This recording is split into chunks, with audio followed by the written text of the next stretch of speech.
Donald Trump is now ratcheting up his attacks again on Haitian immigrants. In Pennsylvania, Trump accused Haitians of inundating the town of Charleroi in what Trump calls an invasion. And not far from here, the 4,000-person town of Charleroi. Do people, you know, Charleroi. In Charleroi, Pennsylvania, has seen a 2,000% increase in the population of their town. Do you know that, right? Actually, nobody knows that because it is not true. A 2,000% increase in a town of 4,000 would make the population 100,000. The reality, according to the mayor of Charleroi, who laughed when asked about Trump's claim, is that his town has seen about 800 Haitians arrive, increasing the population by 20%. 20%, 2,000%. That's a big difference. Also, the mayor says most of the Haitians work at a local packaging plant whose owner could not find workers and went to an employment agency for help. The agency got the Haitians to come to the town. The mayor says the plant owner is still looking for more workers and that the Haitians are not taking anybody's jobs. What's more, the mayor says the Haitians have helped revitalize the town by occupying homes that were previously vacant. The bottom line, says the mayor, is that Donald Trump's claims are complete lies. And that is a pattern. The Washington Post found that during his administration, Trump lied publicly more than 30,000 times. But the latest campaign whoppers about Haitian immigrants are coming with a cost. In towns like Springfield, Ohio, where Trump said Haitians were stealing and eating household pets, even though the Republican mayor and police said it wasn't true, bomb threats have rained in on the Haitian community, government buildings, and schools. In other small towns, Haitians have reportedly received verbal threats and been accosted. And all of this so Donald Trump can fire up his anti-immigrant MAGA base. It's disgusting. And the mirroring of Trump by the MAGA maniacs is depressing. The former president has said, and said it at the debate, that in Springfield, Ohio, immigrants are eating cats and dogs. That's been disproven and debunked. How do you feel about that?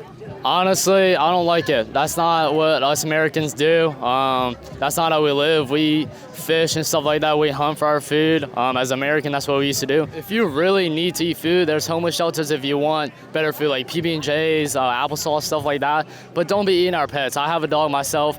I could never see someone eating him just because I care for him. He's like my brother, so. Yeah, I understand. I'm a dog owner, but it's not happening. So are you ready to just say, let's not talk about that anymore? Honestly, I mean, I would rather Trump talk about it because it is something we need to like stand for and say, hey, we need to address this. Even if it's not happening? Yeah, honestly. So in the Haitian culture, they do actually sacrifice the cats and dogs as animals. They'll grind their bones up and then they'll eat them. So but that's not happening in Springfield, right? I mean, you never know. You never know. Well, I mean, the chief of police there, and we respect our law enforcement, the city manager, and the people have now marched saying this isn't happening here. And they're so at this point, should we stop talking about it?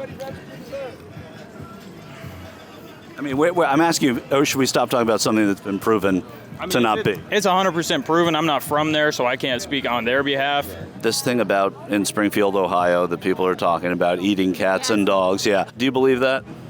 You know, if you do your research and you take a look at, you can get on TikTok, any kind of social media platforms, you're going to see the actual people and what's going on there. So I'm not going to say what my opinion is. I'm going to say go do your own research. Well, the research that has been, the mayor of that town, the manager, the chief of police, they've all said it's fiction. Well, let's just talk about that some more because different cultures do different things. There's nothing against that. But when they come here, they don't know that we don't think that that's appropriate. With MAGA world believing Trump's lies, Trump repeating his lies, and Haitian immigrants in turn literally being threatened, several small towns, including Springfield, Ohio, are clearly reeling.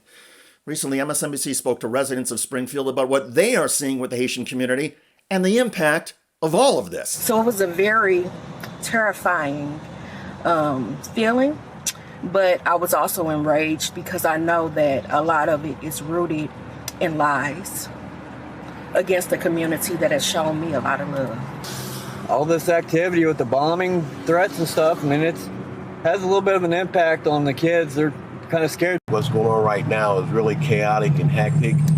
Everybody has the right to live in peace, and this is just disrupting our peace. And these people are nice people. They're good people. The Haitians, are nice people. They are good people.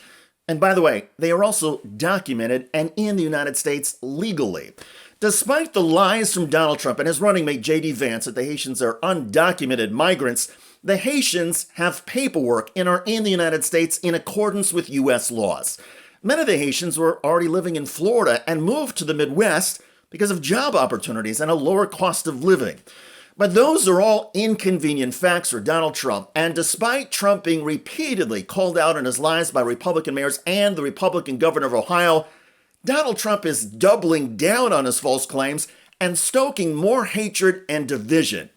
Because that is what Donald Trump does and how he thinks he can win. It is awful. I'm David Shuster. Thanks for joining us.